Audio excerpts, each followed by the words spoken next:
Hey beautiful people, what's up, and welcome back to Taking Over the Photo Pit, a music photography podcast held by me, Boston Schultz, where I interview badass music photographers, and today we are sitting down with Meryl M. So Meryl and I have been talking on Instagram for a while, and just following up with each other's work, and saying hi, and talking through stories, and the reason that I really wanted to bring her onto the podcast is to hear her point of view of the music industry from a photographer's perspective as well as a musician's perspective, because she's also a drummer.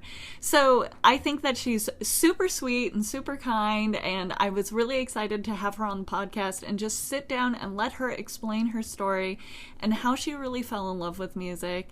And she's such a great storyteller, and she really dives deep into how she got started, what influenced her, and it's just a great episode. So we're just going to dive right into this one. Enjoy. Hey Meryl, I am so excited about having you finally sit down with me, because we have been talking on Instagram a little bit and just really chatting about photo stuff and random shit. So I'm so excited to sit here with you today. And yes, me too. Thank you so much for having me. No problem. Oh, it's so exciting whenever I get to sit down with someone that I've been talking to, and I know I'm I'm kind of just all hanging out. So let's just start off with you giving us a little quick background of how you got started in the music industry, and your little background story. Okay. So my name is Meryl. I am based in Los Angeles, California. I do photography, mainly music photography. I do a little bit of weddings and portraits as well, but I could pretty much say I'm much comfortable with music photography. So yeah, I've been shooting, I believe, since 2014. About six years now. So yeah, but then COVID happened, so oh my gosh, yes. Here we are. So yeah, let's see. I started with photography. This is so funny because way back when I was a kid, I think I started falling in love with photography unconsciously. It's way back when I was in the Philippines, because I migrated here about 6-7 years ago. So I would go through photo albums that we have at the house, family pictures, the developed ones. Mm-hmm. I would go crazy, look through them. I was like, oh my God, this is so cool. Oh my God, this is so cute. I would go through them nonstop. I would organize it. I would stick pictures on my bedroom walls like crazy. I would cut up pictures from magazines and stick it up to my bedroom walls. It's crazy, but I never really realized that I do love photographs. Not until I guess when I came to high school. So when I was in high school, I was your usual, anime, what do you call this? Anime geek.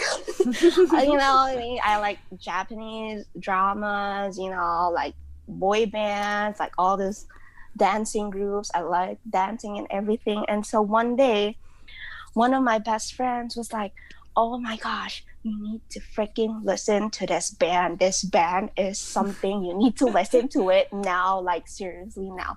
So we were in class, and it was break time, and he handed me the phone. It's the little Nokia phone that we have. And I listened to it, and I was like, oh my freaking God, this is something. And that band was Panic at the Disco. Oh my gosh, I love it. And this year, this was the year where A Fever You Can Sweat Out comes out. It was the first ever album of the Panic at the Disco, and we were listening to it. Oh my gosh, the creativity! Oh my God, I was it's so unique. I mean, I have been listening to bands I mean, I don't think I have. My dad is a musician, so he would always play like music, the Beatles and everything on at the house, but I don't think I really paid too much attention to it. But from that moment on, I was like, oh my God, why have I not discovered this before? Why am I just, um, only listening to these types of bands? And so I became obsessed. I mean, all of my best friends became obsessed. And then we were like looking up the albums, the photos. And then I went ahead and figured about Fallout Boys and all these bands. I was like into bands, and I was like, oh my God, why am I just discovering this now? And so I was so eager. Like I would like literally look through the internet and like print pictures of Ryan Ross, Brendan Urie, Pete Wentz. I would print them crazy. I would cut out their faces and stick them to my desk. I was that obsessed and with music and everything. So from that on, I realized that I really do like music and musicians. So I kind of like, it's my I think the things that I like got twisted from being into animes and Asian stuff into more like music, like guitars, band, and everything. And so a couple of months that we've been obsessed over these bands, we got the news that they were gonna be touring and they were gonna have a show in Manila. So I was like, oh my God, we need to go there. We have to be there. We need to go to that show. And we were like freaking high schoolers. We were like first year high school. We barely got out of elementary school. So we don't have a job. We're like just fully dependent on the allowance that our parents give us. So I was like, oh my God, how can we afford this? We have to do something. So from that moment on, I kept telling my dad, you need to take me to this concert. This is everything to me. Like, how you get so dramatic when you're a kid and you want something. Like every single day I would tell him until they just shut us off. All of our parents shut us off. You're not going to the concert. You're too young for this. You're not supposed to be doing this. You have to focus on your studies. Yeah. And so we gave up, and then we, okay, we're not gonna be able to go. We don't have the money, blah, blah, blah.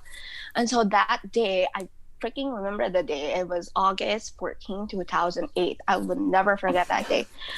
It was at school, and then we were like, whoa, so what now? The concert's tonight. We're not gonna go. We were like crying. Oh my God, we're not gonna go.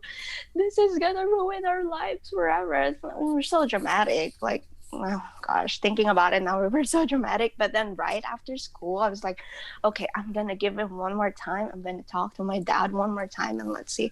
So I went after school. I went straight to my dad's rooms. My eyes were all teary. My face was swollen. My eyes are so sad. I was like, Dad, please let me go to this concert. This is everything, blah, blah, blah. And he was laughing. He was laughing at me because this kid who have grew up listening to him play guitars and watch bands is just barely, it's just discovering bands right now. He was laughing at me. He was like, you grew up listening to me playing guitar and now you're so obsessed with this band. Now you want to watch concerts? I was like, yes, please. I'll do everything. I'll study hard. I'll give you straight A's. I'll wipe the floors clean. I was so dramatic. He was laughing and then he was like, okay, fine, let's go. I was like, oh my God. And so I called my best friend. I was like, oh my God, Dad is going to take us. We're going to go there. We're going to pick you up in 5-10 minutes. You need to get ready. We're going to go. We're going to see Panic at the Disco. And then she was like, but my mom won't let me go. What do I do?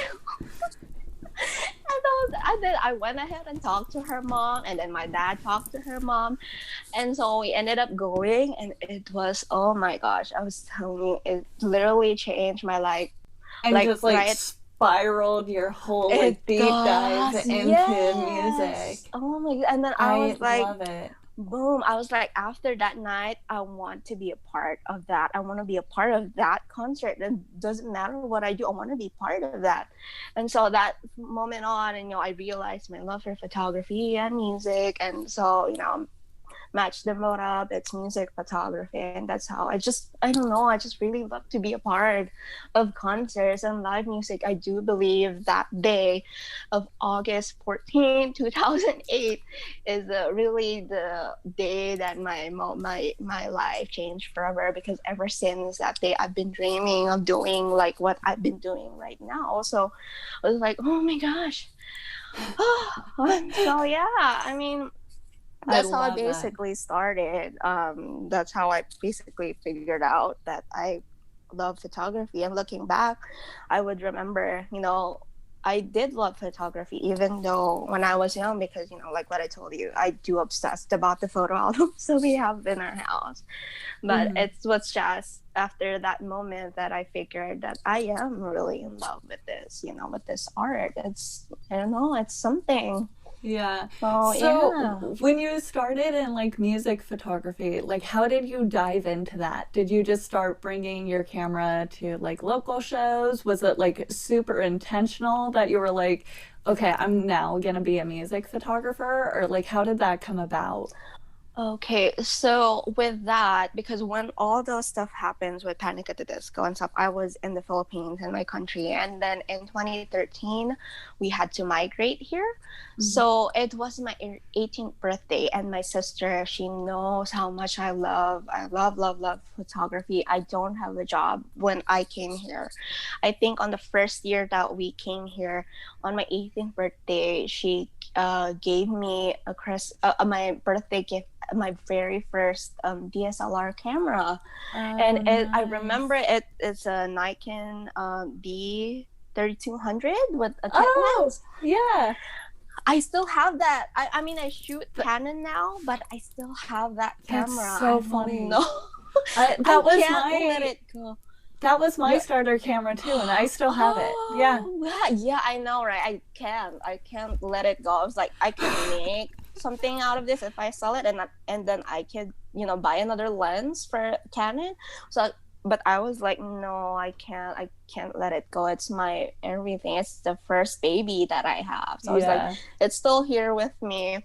So yeah, so moving forward, she gave me the first ever DSLR camera that I have. I was crying. I was like, oh my god, I can start photography, because she knows very well. Because even if we had the phones before with the crappy camera stuff, I would like take photos from it, like regardless how grungy it looks like, or how what do you call this, how blurred it looked like. I would like position myself as a some certain way. Okay, this angle looks good, blah blah blah. Hmm. So she knows how much I've loved photography, and she gave me that camera on my 18th birthday. It just, oh my gosh. So I started looking up shows on town, because I just came here in America. I barely know anyone. I barely don't know how to get around town. So I research on Facebook and everything, live shows, blah, blah, blah. And so from that moment on, I found a show. This one big band from my country is going to have a tour here in America. So I was like, oh my God, I need to go in there, because I've been a big fan of this band, and the band is called Slopshop. So I need to go there. And so I was looking up the posters. I called the producer or promoter, I forgot her name, was like, hey, I would really love to shoot the show, can I bring my camera in, blah blah blah. And then she was like, okay, cool, you can come in, you can shoot, blah blah blah, just pay for the ticket to go to the entrance. I was like, okay, no problem, I'll pay for the ticket. And I believe it's just less than $50. I think 30 or $40 or something like that, because it's just a small venue, and it's in Yeah. Glendale. I don't know if you know the place. It's Beyond the Stars Palace. Uh-uh. It's a small venue. So I was like, okay, no problem. I'll pay for a ticket. And so I went in and bring my camera. I don't know anyone. I don't know what the scene is. It's my first ever time going into the scene like this. I've never tried taking pictures in concert. It wasn't my first time. It was my first show. It's my first DSL camera. I don't know what the hell I'm doing with my camera.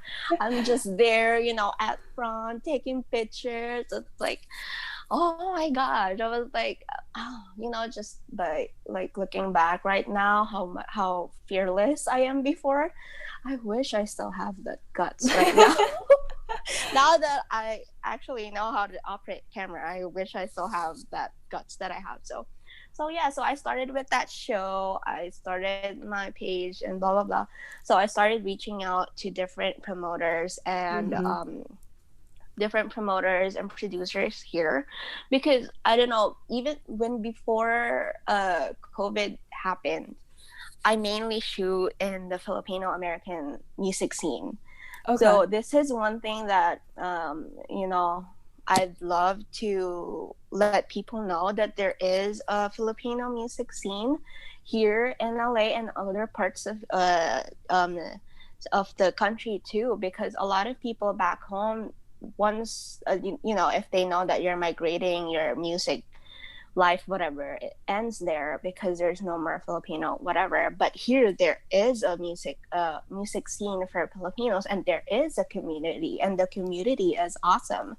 So I have been shooting around those community. I have been trying to move, I mean, like maybe expand it to a different music industry as well.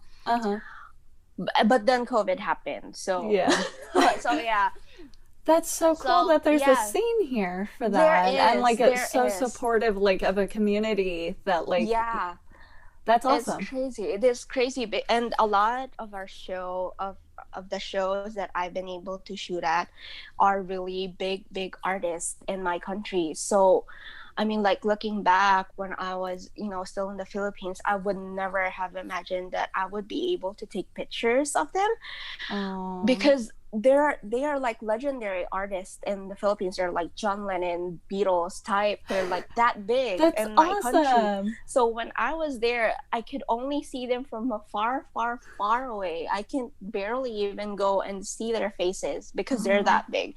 So whenever they have like those types of bands come in, and the producers know me already, the people that are bringing those big bands from my country, they know me, so they would let me shoot the show. So being me, where I barely started, and I was able to take pictures of this huge legendary bands and musicians from my country, is just, oh my gosh, it's beyond my dream. I was like, I feel like I was in the perfect timing too, because when I started music photography, that's where everything, social media and everything, is like popping up. So a lot of these artists love to have those type of pictures for their portfolio and everything. So it's like the marketing. It's like when I started the music photography, it's like the time where our generation or our technology is evolving into like social media marketing and everything.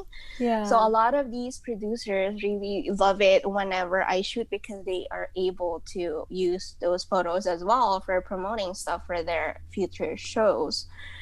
So yeah, I mean, it's crazy. I don't know. I mean, just looking back, right? I honestly haven't looking back about it or thought how my journey was until today. So I'm kind of like having goosebumps right now whenever whenever I look back and remember those days. So that's so cool. Just having, like, one of the things that I've heard a lot of people talk about, like, we get into music because we love it. And like there's this pull that like everyone has of like why they started, like what actually drove them to like picking up their camera, going to their first concert. And I love that not only have you had like this huge growth and like diving into music and being obsessed with it, but also like the like having the community and like thriving in that community too on top of it. I think that's fantastic to hear. I love your story. I think that's so amazing. I love it too, because honestly, when I came here, that's the first thing that came into my mind. Okay, every single Filipino music that I know is for sure gonna be gone, because this is a total different country and I don't know anybody here. And so I Uh-huh. was like, everything is gone. My obsession for music is gone, whatever. So when I came here and I get to see all of these shows, not only because we have like these producers keep bringing in these artists from my country, there are a lot of local shows here as well, where there are producers that produce local um, shows with local Filipino bands. So there are not only these bands from the Philippines that they bring, but there are also, musicians around LA. And there are a lot of amazing bands, and they make a local shows for those bands as well here locally. So I was Mm-hmm. like, oh my gosh, there is a community. And not only here, when I got the chance to shoot in different states, like in San Francisco and Las Vegas, I mean in Nevada and Texas as well. Oh my gosh, there are Filipino music scenes in there as well. And it's crazy. Not only because we are in America, there's only American scenes, but there are also a lot of different types of communities in here as well. And just to think about how awesome that is, how diverse that is such Yeah. so I exciting. I was yeah, like, oh I my gosh. I've heard that like there's a pretty big like K-pop scene Oh yeah, yeah, obviously yeah, in the that too. United States. So like you do have like these different countries music scenes. And I think Yes, that's fascinating. I think that's a I great know. point because like I I'm very much in the like rock and roll kind Yeah. of LA community, but to hear that like you have this diversity and these other Yes, communities exactly. that you can like just really hang out and enjoy time listening to Yeah, music with other people that also appreciate and love that music. I think that's exactly. fascinating. That's awesome. Exactly. Yeah, I mean, wow. I was like, whoa. I mean, like, music is something It just like, like brings everyone whew. together. It's so Exact. That incredible. was, oh my gosh. Exactly, exactly. So, I'm really Uh, curious when it comes to music photography and you're at a concert, like what are you looking to capture in each like photo set or at each like I don't know if you do festivals, if you do like just big concerts, small concerts, venues. Like what are you going there to capture and like really show off at the end of the day with your photos? oh, I've been wanting to shoot festivals, but I never really had a chance because COVID. Because COVID. Yeah, but I don't know. My main, I think, I think for me, because I've been there. I've been that fan that been wanting to see Mm-hmm. this band. I think my main goal whenever I take pictures is just to bring my viewers where or how it feels to be in there. Like Mm-hmm. for me, I know a lot of photographers love shooting like on the side of the stage or at the back of the stage. I was like, me, my favorite part of all is the crowd shots. I love to Uh, be in the mosh pit in the middle of everybody. It's like I just want to show how it feels like to be in a concert, because I've been that kid.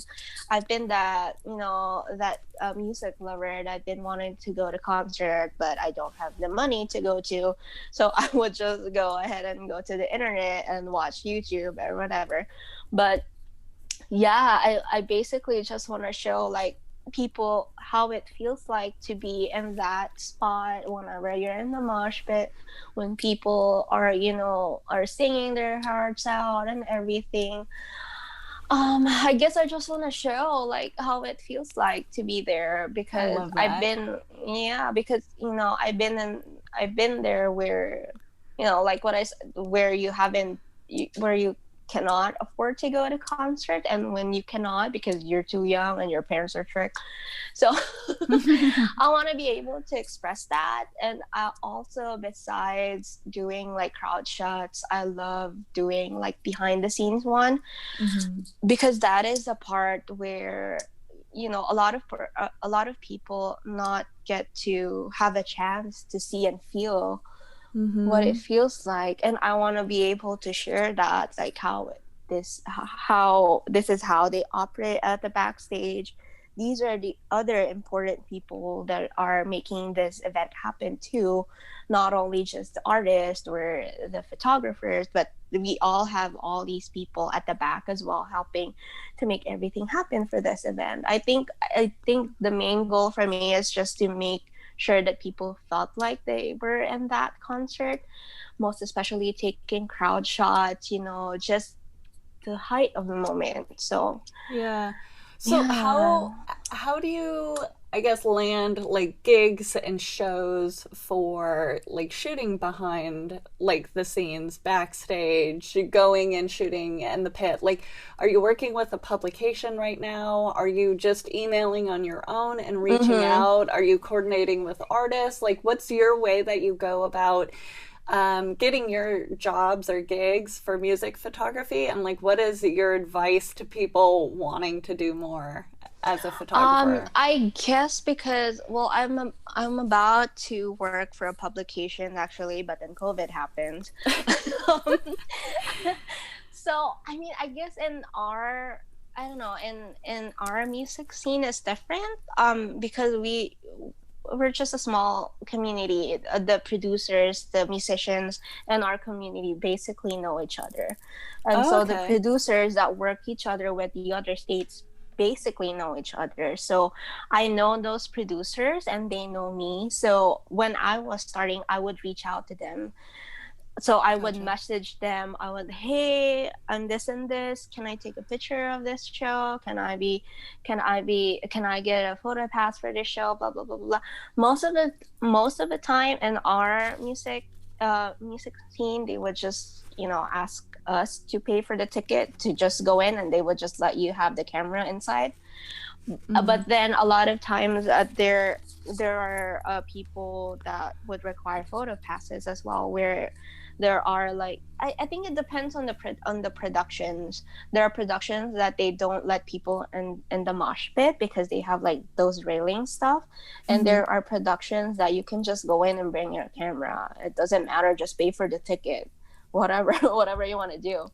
But for me, since I built all this relationship with all these promoters and these what do you call this, productions, they basically know me. So even before they announce some of the shows, they would contact me and ask, hey, do you want to shoot at this show, with this date, this venue? And it's like, That's okay, cool, awesome. I'll go there.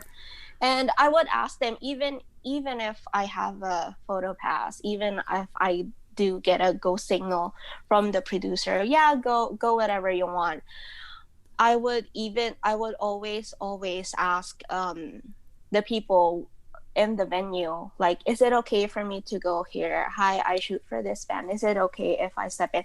Most especially the people in front of the mosh pit, the Mm-hmm. people that are in front in the railings, even though I have the photo pass, even though I have the badge or whatever you call it, I would still ask permission, because I do believe that in this industry, respect is the number one that you need to have, most especially for not only for the bands and the other stuff, but also for the fans, because these people are in line for hours just to be Yeah. in front. These people are standing out in the cold, standing out in the sun for for how many hours even before the show started, and then you're just gonna jump right in front of them because you have a photo pass. No, I'm not that type of photographer. I mean, even if I am the official photographer of that production, I would always ask permission from them. It's like, hey, or maybe even before the show started, after I scout the venue, I would ask them, hey, is it okay if I get like 2 3 minutes? I will hop in front of you, take a couple pictures, and then I'll be out of your way. And most of the time these peoples are really nice. You Yeah. just really have to like communicate with them. Don't be a douche, don't be an ass.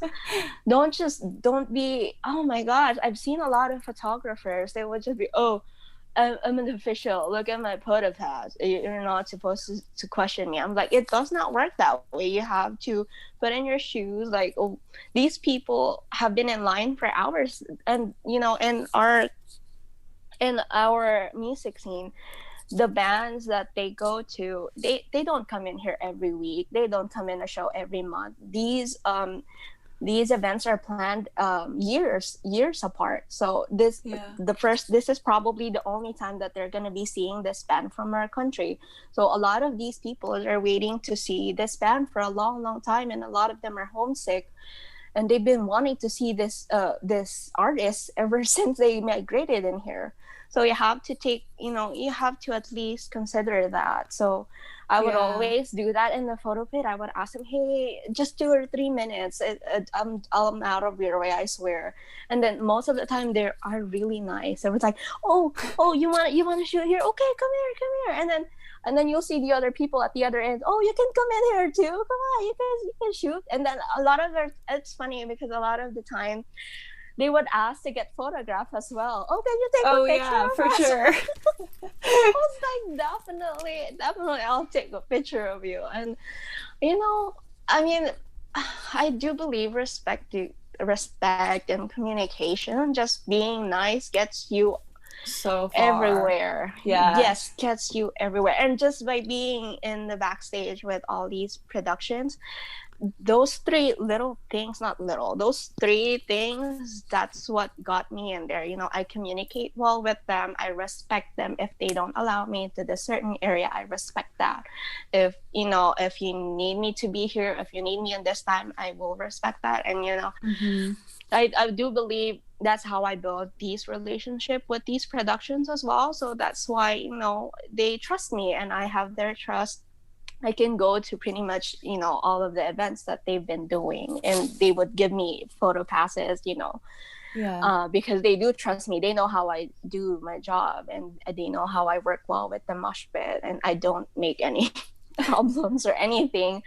So, yeah. Yeah. At the end of the day, it really comes down to whether or not people want to work with you. And if you're really respectful, kind, considerate, you're correct. That gets you literally everywhere. That's all that really matters at the end of the day, is just are you fun to work with? Are you fun to be around? Because if you are, people are going to keep bringing you around pretty much. Yeah, exactly. So you've mentioned COVID a few times, so I gotta bring it up. What are you doing now? Because this is a freaking weird situation, especially for how long that this has been going on. So what are you doing now that the industry is kind of shut down? Are you looking forward to certain things? Are you trying new photography things? What are you doing to make it through the day during COVID? I think I am very, very fortunate enough that, because before, a couple months before COVID happens, I have a lot of plans into music photography, but at the same time, I do have a full-time job. Got it. I am a nurse.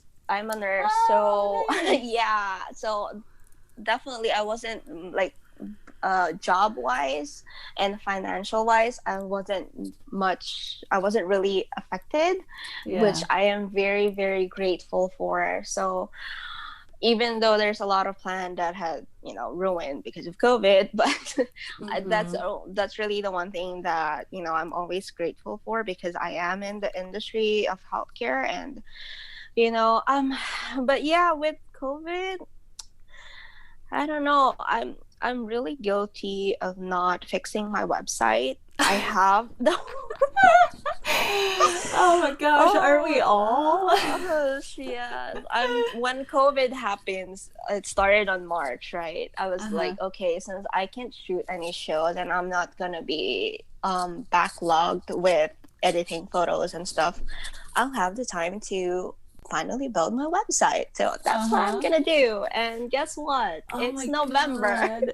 Oh my god, I'm in the same boat. I've been putting off revamping my website for months, and it's crazy. It's so painful. It takes forever. That's the worst thing about being a photographer. Can I just pay some website design it gets very expensive, and I understand it because it's a lot of work. But at the same time, I'm like, I kind of just want to pay someone to take over my website for me Exactly, because it's yeah. so overwhelming. I totally feel you. Oh my gosh, I was like, oh my gosh, it's November and I haven't moved or even edit any single thing on my website. That was my main goal.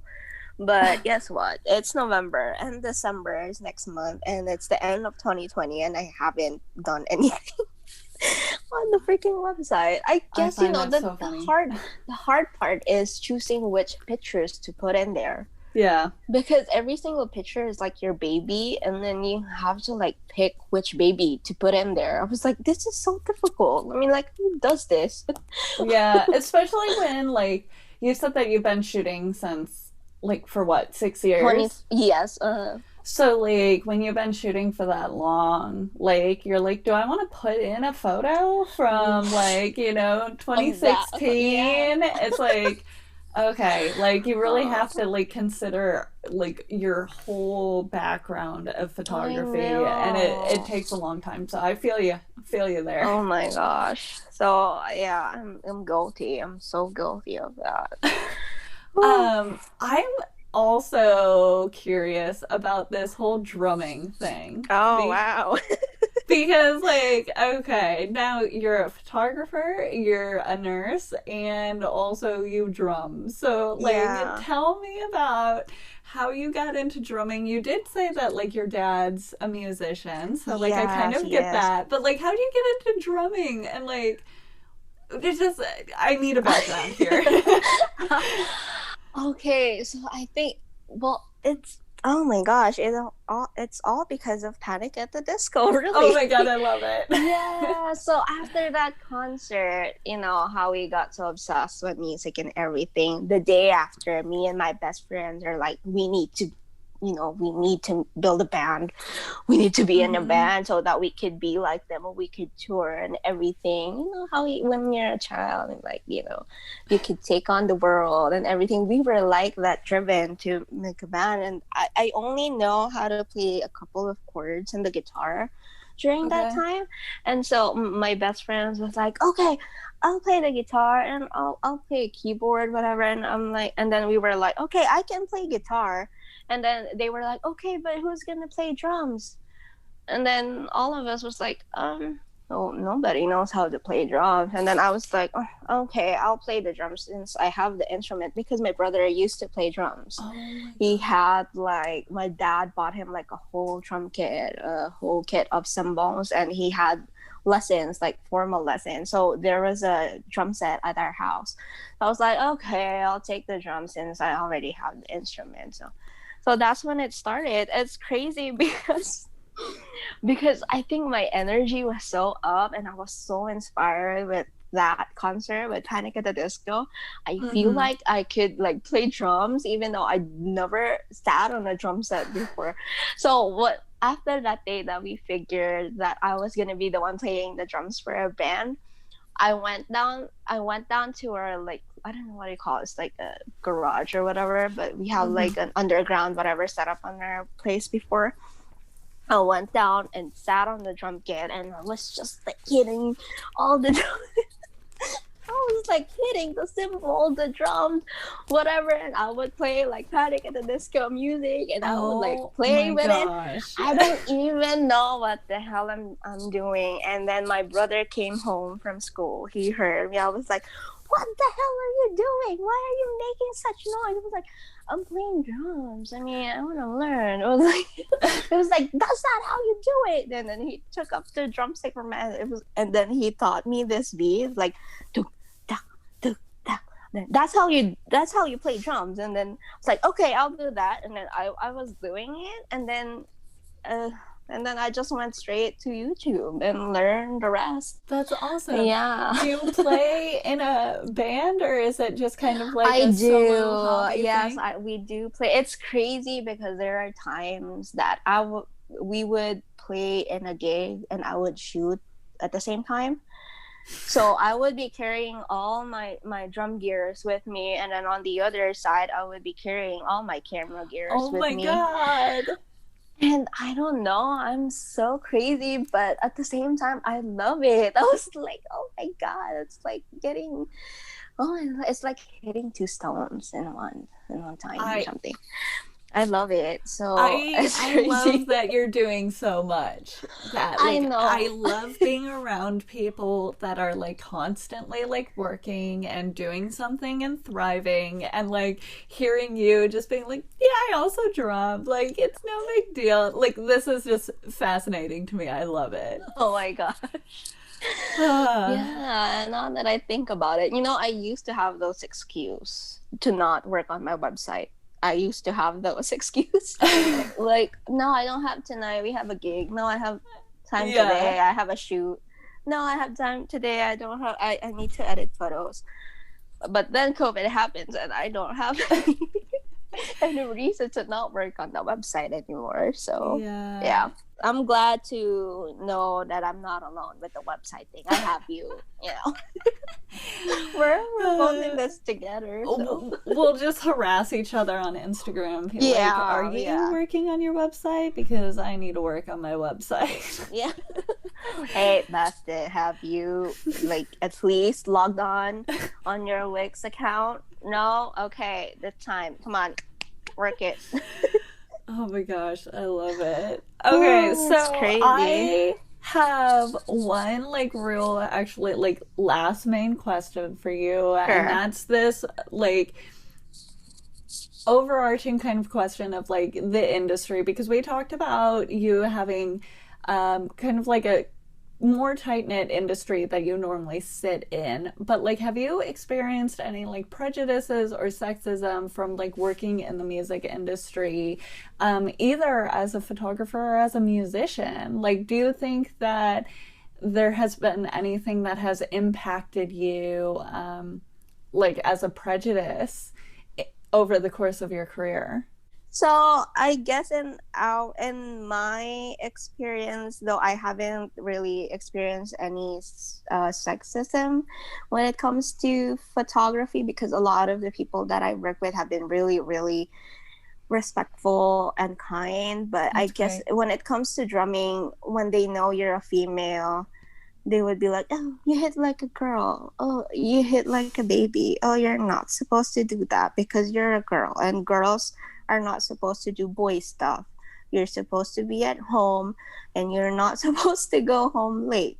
Because you know, Huh. it's crazy because it's my dad is so supportive of me being in a band and everything. It's a Yeah. total different thing when it comes to my mom, because when she figured that I was starting a band in the Philippines, she was like, "You're not supposed to be playing drums. You're a girl. Well, you're not supposed to be, you know, going out. You're not supposed to be going out late, going to shows." Mm, So I think it's more cultural. I don't think I've experienced, you know, like in co photographers in the pit or something. I don't think I've experienced any sexism when it comes to gig. I think a lot. I don't know, maybe because of the community that I'm in right now, that you know, yeah. female drummers are, oh, it's fascinating. It's a female, and a lot of people find it like fascinating, like to see a female a bit behind the drum kit. But honestly, I love being behind the drum kit because nobody can see me there. So so yeah, I think it's more like culture, Interesting. whatever. Okay. Yeah, as far as my experience go, I cannot really say with the other Filipino musicians or Filipino photographers there. I think the main issue is just that you're a girl. You're not supposed to be doing boy stuff. You're not Mm. supposed to be, you know, I don't even know why they labeled drumming as a boy As a stuff. boys thing. Honestly, I don't know where they Where got did that that, idea come from? Yeah. but it is what it is. I'm just gonna do whatever I want to do. Oh my goodness. Yeah. That's really interesting. Yeah. I like hearing other people's perspectives, and it's really interesting to hear kind of like the cultural difference Mm-hmm. that you're Yeah. saying. That's really interesting. Um, okay, so last but not least, I just want to hear your like one piece of advice that you would like to leave people with, like best piece of advice that you've received, something that you'd love to pass on from like something that you've learned, like whatever it is, give us your best piece of advice. Oh, yeah, what I said earlier, I guess I'm just gonna say it, just be respectful, be good in communication, and, just be kind to others because it's really, really gonna take you everywhere. And you know what? One thing that I can definitely prove, oh my gosh, you're not gonna believe this. Those three things had taken me to this project that I did. So I have a friend. He knows that I'm doing photography. He knows Mm-hmm. that I do this kind of work. I kind of go into video stuff at the same time as well, a little bit. So he knows that how I work, and he knows I'm communicative and everything. So he referred me to this guy that works in a magazine, and he's like, oh, we need a videographer to take video of this one-on-one interview, and can you go there and just take video? We already have a photographer, you just need to take the video of the interview. I Uh-huh. was like, okay, cool. And then I've been really nice to him, and we've been in communication, and he actually got me as his photographer for his wedding. Oh, very cool. So, just being kind, being respectful, and being Yeah. communicative is that got you anywhere. And this guy, what do you call them? I made friends with him when I was in a tour in Las Vegas. I believe he's one of partners of one of the producers. So that's how I met him. I was communicative with him. I was kind to him. I was respectful of him. So anyway, on that project, it was like, okay, can you do this video? Blah blah blah. I was like, okay, sure. So I went and bring ahead my fiance with me so that I have another backup in case my video screws up. So we went ahead. He gave me the address. He gave me the contact number of the person that's gonna go and interview. And then 5 to 10 minutes before we arrived to the location, he was like, "Oh, I forgot to mention this. The person that you're gonna interview is famous." I was like, "Ooh, okay, cool." And I was really expecting anything. I'm just, there taking a video of interview or whatever. And Yeah. so he sent me a link of this of the Instagram of the person that we're gonna interview. And you cannot believe, I was so shocked. We were like 5-10 minutes before arriving to the location, and I looked up the Instagram, and it was freaking Shavo of System of the Down. I was like, what the hell? I was like, Goalie, is this really him? Is this his legit Instagram? Whatever. I was asking my fiance, he was like, is this really him? Is he like the basis of System of the Down? I was like, oh my God, we're gonna meet him. I was like, it's gonna be a one-on-one interview. I'm gonna be in the same room with him. I was like, oh my God. And then I was texting him, oh my God, oh my God. That's I was like so literally cool. panicking because we were like 5-10 minutes away from the location, and my God, my heart was just beating. Oh my God, I'm not prepared for this. I'm not prepared to meet him. And so we went into that location.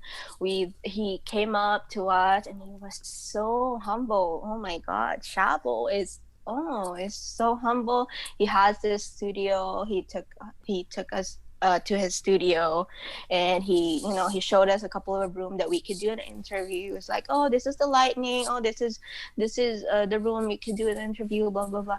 And so we did, and he's just, oh my gosh, this guy is amazing. And oh my God, I'd never in my lifetime would have thought that I would be doing a one-on-one with Shavo. Oh my gosh.